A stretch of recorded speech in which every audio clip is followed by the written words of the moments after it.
are so grateful to have with us Mr. Bill Rapier. He's a retired Navy SEAL with 20 years of service, including over 14 years at DevGru. I just also want to point out, I just confirmed this with him before the show. I mean, God gave him the name Rapier, and he is he's a blade specialist. I'm just saying, that's straight out of, Central Casting right there. Pilgrim's Progress. Yeah, Pilgrim's Progress. Like, we got nothing. Yeah, we got nothing on Pilgrim's Progress. He served as an assaulter, a breacher, a sniper, a team leader, and a troop chief. After retiring, he founded Amtac Shooting Instruction, leveraging his firearms expertise. He's a devout Christian. He lives in North Idaho with his wife and his 7 kids. Only 7? I mean, okay. We got a late start. Okay. Deeply engaged in their local church. Bill, thanks for joining us on Cross Politic, man. Thanks for having me on here, guys. Absolutely. And you got 3 of your dudes here in the studio. Yep, 3 of the boys. Boys, girls. What's the who's winning right now? Girl, 5 boys, girl. Okay. So we're bookended on either side. Okay. Yeah. Nice. Very good. My wife comes from a family of 7 daughters. Yeah. Wow. Yeah. Oh, brilliant. So I heard you brought us something. He did. He brought us some gifts. Is this the I think moment? we should start here. Is the moment for this? All right. This is where we should start. Okay. For you. All right. That is for you. Thank you. So stickers. All right. Amtac.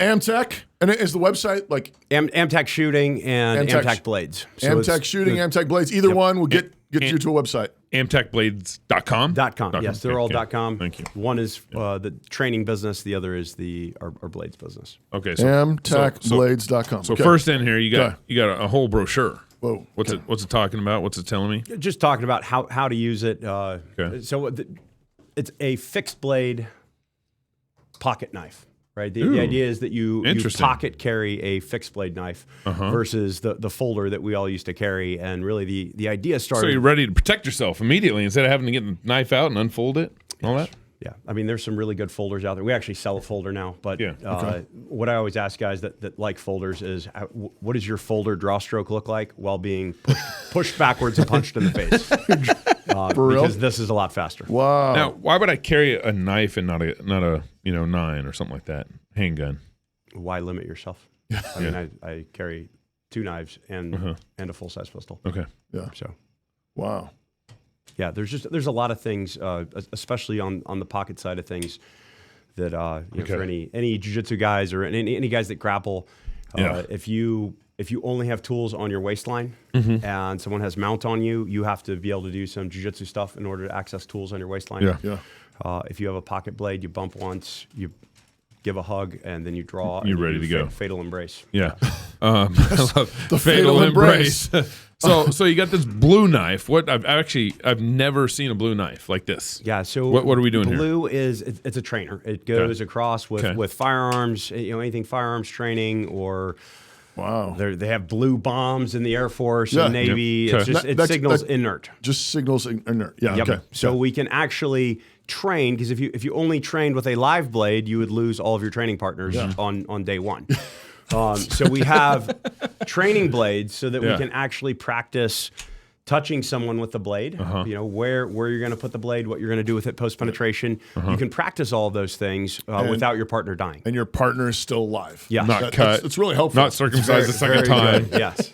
So when it's funny because, when people buy a knife, they don't think about how to hold it, how to, handle it. I know guns. I got 9s and all that stuff.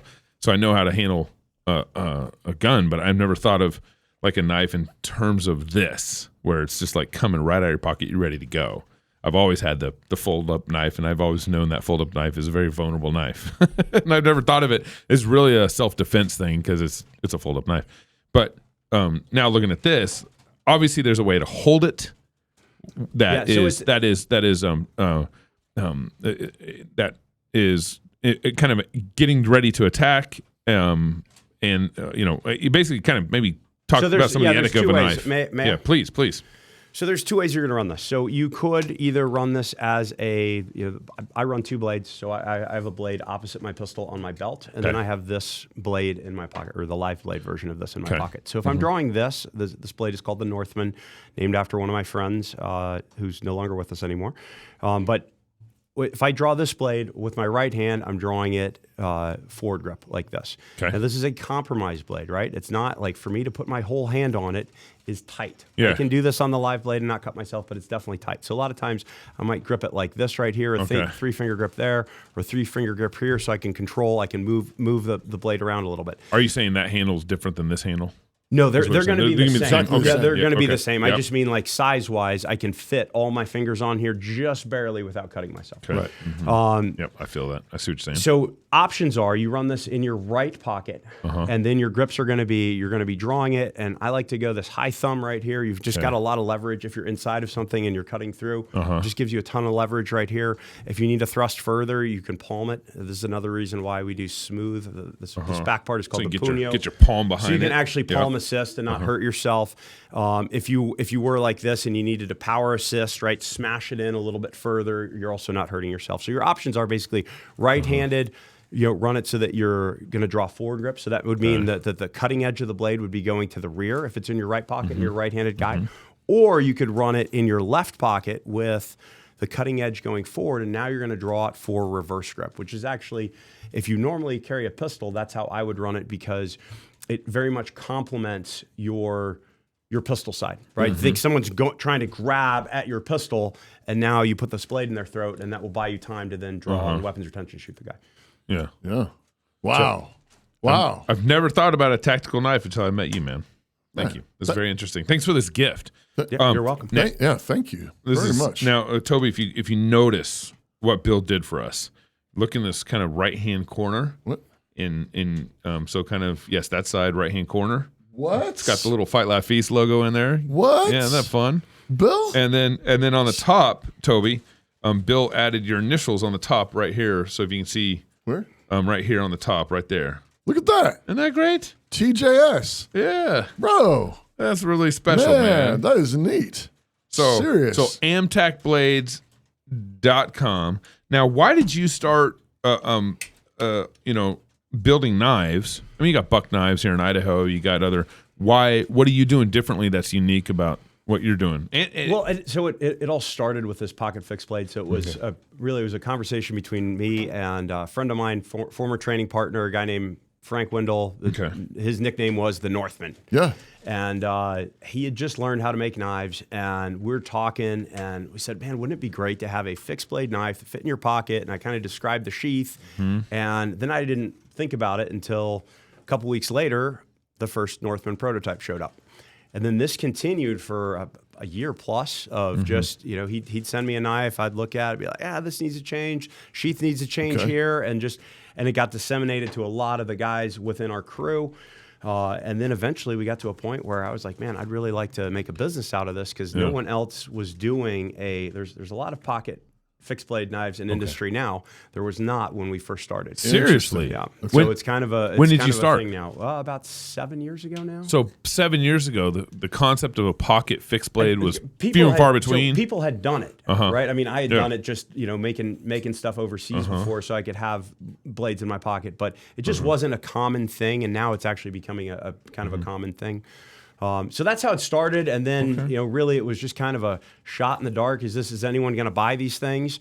And then people started buying the Northman, and then I really liked that, but I like carrying a 5-inch blade personally, so I ended up going with a bigger blade. So, is this a 4-inch? So that's a 3.5-inch blade. This is my other strong side blade right here. So this is what I carry opposite my pistol. We're in Idaho, so it's legal. And I'm a big guy, legal. So I can get. There's a size limit. Man, so knife laws are way worse than gun laws are. Shut like up. Depending on where you go in the country, you might be totally legal to carry a pistol, and you might be breaking the law to carry a fixed blade. That's hilarious. Okay. But Idaho's pretty free? Idaho is that's the reason why we moved here. Yeah.